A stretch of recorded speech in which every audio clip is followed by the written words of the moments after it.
Niin kato Tapsa, se on kato tällaisen juttu, että Saila taitaa suuttua siitä vähän, jos sä niinku tolla tavalla sen kulmakarvoja näperät.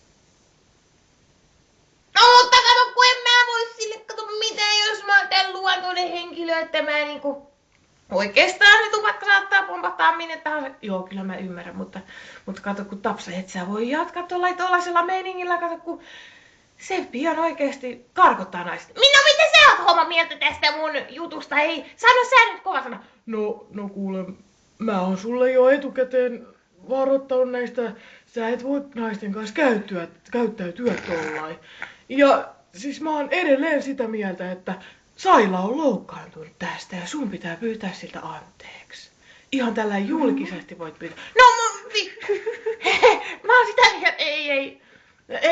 Älkää, anteeksi. Ei, kysy nyt mielipidettä kaikilta, kato, että ihan en mä nyt mitään anteeksi ole tässä pyyntelee. Kysää sen ihan ulkopuolisen mielipidettä.